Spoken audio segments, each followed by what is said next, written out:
नमस्कार दर्शकों साथियों, मैं हूं शशि शर्मा। आप देख रहे हैं दबंग खबरें। दर्शकों, आज हम विधायिका गीता जैन के कार्यालय में मौजूद है, भाईंदर पश्चिम में। विधायिका गीता जैन एक ऐसी शख्सियत है मीरा भाईंदर की, और 145 विधानसभा क्षेत्र से विधायिका है, और हमेशा विधानसभा सत्र में मीरा भाईंदर वासियों के दुख सुख का ध्यान रखते हुए कई मुद्दों पे बुलंद आवाज अपनी वहां पर सुनाते हैं, और बुलंद आवाज में उन मुद्दों को वहां से सैंक्शन करा के लेके आते हैं। बहुत ही महत्वपूर्ण मुद्दों पे इन्होंने इस बार के विधानसभा सत्र में लोगों का ध्यान आकर्षित किया है, मंत्रियों का ध्यान आकर्षित किया है, और उन मुद्दों पे मोहर लगवाई है। आइए जानते हैं इनसे क्या मुद्दे हैं और क्या जनता को संदेश देना चाहेंगी। देखिए, सबसे पहले सभी को बहुत बहुत शुभेच्छा। अभी कल ही सत्र खत्म हुआ और आज मैं यहाँ मीरा भाईंदर में आई हूँ, और शशि भाई आपका भी धन्यवाद कि आप तुरंत ही उस मुद्दों का संज्ञान लेने यहाँ पहुंचे। एक बहुत महत्वपूर्ण मुद्दा जो हर समाज ने, मैं सिर्फ जैन समाज की बात नहीं कर रही हूँ, ब्राह्मण समाज हो या जो भी शाकाहारी समाज ने मुद्दा उठाया था, वो ये था कि स्कूलों में 1st से 5th तक जो बच्चों को अंडे दे रहे हैं उसका विरोध मेरा शाकाहार मांसाहार अपने अपने घरों में अपनी अपनी पसंद का खाए उसका नहीं है। सिर्फ प्रॉब्लम यह है कि जब बच्चों को हम एक साथ वहां बिठाते हैं तो एक बच्चे को एक चीज और दूसरे बच्चे को दूसरा चीज देना वो भी एक गलत होगा। भारत वैसे भी कृषि प्रधान देश है, तो हमें कृषियों के सामने ज्यादा देखना चाहिए। आज मिलेट ईयर का माननीय पंतप्रधान मोदी जी जिस वो बोल रहे हैं बार बार कि मिलेट ये हमारे स्वास्थ्य के लिए कितना अच्छा है, और हमें शाकाहार से जो प्रोटीन मिलता है उसका कंपैरिजन अंडों के साथ कहीं ना करें, क्योंकि वो सात्विक और अच्छा प्रोटीन हमें उसमें से हमेशा मिलता है। तो ये मुद्दा मैंने रखा था, क्योंकि पहली दूसरी वाले बच्चों को नहीं मालूम होता है क्या खाना चाहिए क्या नहीं खाना चाहिए। वो अपने बाजू में अपने बैठे बच्चों को देख के शायद उसके डब्बे में से भी कुछ खा ले, जो यूजुअली होता है। स्कूल में जाते हैं हम एक दूसरे के साथ ही मिलके खाते हैं, और ये बहुत अच्छा एक उदाहरण स्कूल से ही हमारे में मैत्री भाव आने का है। तो वो बात मैंने मंत्री महोदय के ध्यान में रखी, मुख्यमंत्री के ध्यान में भी रखी। एक हमारे यहाँ धारावी मंदिर है, और अभी अभी युति सरकार का मैं धन्यवाद करना चाहूंगी शिंदे जी, फडणवीस जी और पवार जी का, कि उन्होंने एक बहुत अच्छा निर्णय लिया कि व वर्ग के जितने मंदिर हैं उन सभी में हम 5-5 करोड़ उनके जीर्णोद्वार के लिए होगा। और योग ऐसा था कि हमारे धारावी मंदिर का भी जीर्णोद्वार अभी उसी फेज से गुजर रहा है, उन्होंने वो काम हाथ में लिया है। तो मेरी कोशिश ये रही कि मीरा भाईंदर में हमारे धारावी मंदिर को भी ये निधि मिले, ताकि वो भी बहुत सुंदर से जीर्णोद्वार हो जाए। और आप मानेंगे नहीं, उसके बाद मुझे बहुत सारे मंदिर के फोन आए, बोले हमारा भी डालिए। मैंने कहा एक एक करके मैं हर बार डालूंगी, पहले मैंने धारावी मंदिर जी का डाला है, और मैं अब बहुत सकारात्मक आंसर मुझे मंत्री महोदय ने दिया है। तो मुझे आशा है कि 10-15 दिनों में शायद एक अच्छी खबर मैं धारावी मंदिर के लिए भी सुन सकूं। एक हमारी महिलाओं का प्रॉब्लम है, हमारा महात्मा फुले योजना देखिए, आयुष्मान देखिए, उसमें कहीं भी महिलाओं की प्रसूति का उसमें समाविष्ट नहीं किया गया है। मुझे लगता है कि आजकल के ज़माने में किसी एक मिडिल क्लास को अपने यहाँ बच्चों को अगर लाना है, यानी डिलीवरी करानी है अपने यहाँ, तो भी सोचने का विषय हो गया है, क्योंकि 1-2 लाख का खर्चा हो रहा है। तो मैंने उनसे ये आवेदन किया कि प्लीज़ आप प्रसूति को भी इन दोनों योजनाओं में शामिल करें, ताकि हमारे जो मिडिल क्लास लोग हैं जिन्होंने आयुष्मान ये कार्ड लिया है उनको ये सुविधा मिल सके, और उनको भी बच्चों का आना एक भार रूप नहीं लग के खुशी खुशी उस बच्चे को वेलकम कर सके।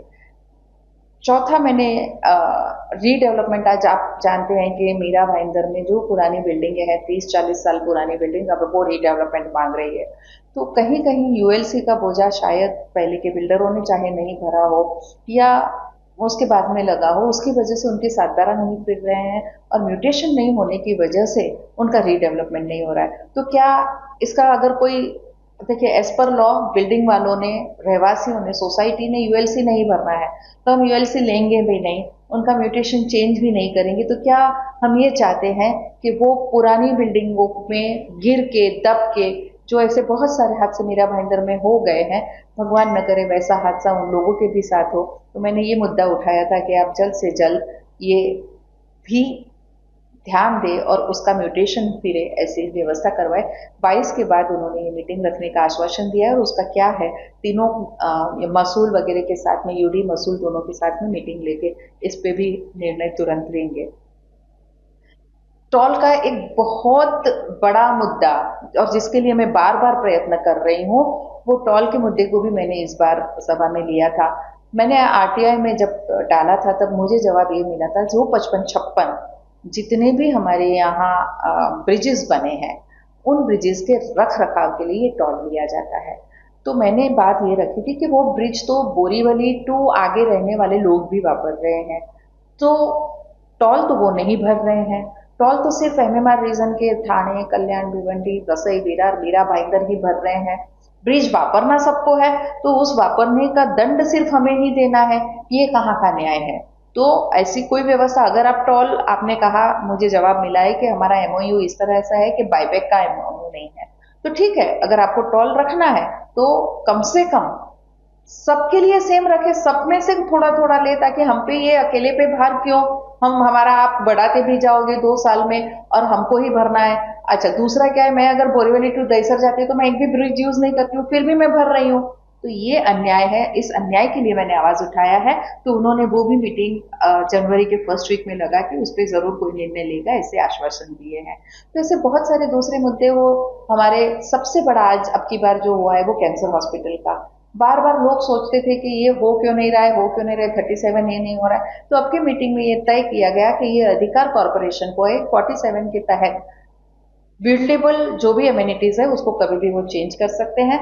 उन्होंने वहां कैंसर हॉस्पिटल की निधि का तुरंत ही काम चालू करने का निर्देश काटकर जी को दिया, क्योंकि हमारी ज्वाइंट मीटिंग हुई थी। और अब मैं गर्व के साथ ये कह सकती हूँ कि हमारे यहाँ कैंसर हॉस्पिटल का काम जनवरी फर्स्ट वीक से चालू हो जाएगा। पंडित भीमसेन जोशी अस्पताल में मोतियाबिंदु के ऑपरेशन शुरू हो गए हैं और इसका मुहूर्त भी आप ही के हाथों हुआ था और बड़ा ही नेक कार्य आपने किया है, तो क्या जनता को संदेश देना चाहेंगे? बस संदेश यही है कि बहुत मेहनत के बाद, ये कम से कम मैंने 6 महीने के फॉलोअप के बाद यहाँ मोतियाबिंद का ऑपरेशन शुरू हुआ है, क्योंकि उसके लिए एक स्पेशल प्रोसीजर होती है, उसका ऑपरेशन थिएटर स्पेशल होता है और उसके लिए सर्टिफिकेट चाहिए कि अब आंखों का ऑपरेशन यहाँ हो सकता है।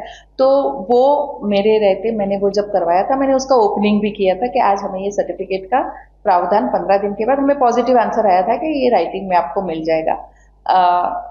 यहाँ मैं नहीं थी, मुझे फोन करके यहाँ के तड़वी जी ने पूछा था कि ये आपने मुहूर्त किया। मैंने कहा बिल्कुल, आप जनता को तुरंत ही ऑपरेशन करके मुझे फोटो भेज के कि अच्छी न्यूज़ दीजिए कि आज से हमने ये ऑपरेशन कर दिए। तो मीरा भाईंदर की जनता को ये खुशखबरी मैं देना चाहूँगी कि अब टेम्बा हॉस्पिटल यानी कि पंडित भीमसेन हॉस्पिटल, उसमें हमारे मोतियाबिंदु के बिल्कुल फ्री ऑपरेशन होते हैं, आपको कहीं दूर जाने की ज़रूरत नहीं है। और हमारे पास ऐसी लेटेस्ट मशीनरी है कि आपको बिल्कुल घबराने की ज़रूरत नहीं है कि वहाँ जाएंगे तो ठीक होगा कि नहीं।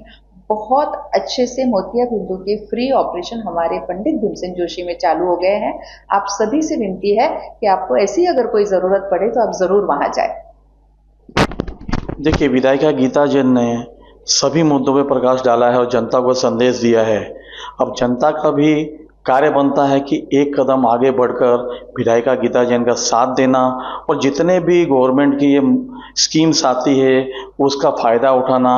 गीता जैन ने यहाँ बाकायदा कैंप लगा रखा है, आयुष्मान कार्ड का, कई योजनाओं का कैंप लगा रखा है। उस कैंप का भी आप भरपूर फ़ायदा उठाइए, क्योंकि लोक प्रतिनिधियों का काम यही होता है, जनता उनको चुन के लेके आती है, इस विश्वास पे लेके आती है कि लोक प्रतिनिधि हमारा प्रतिनिधित्व करेंगे और वही काम गीता जैन कर रही है। चाहे विधान सत्र हो, चाहे आम जनता हो, सभी के लिए नेक कार्य कर रही है और इसी तरह निरंतर ये नेक कार्य इनका चलता रहे। ये दबंग खबरें की यही आशा है। कैमरामैन प्रभात मीना के साथ शशि शर्मा।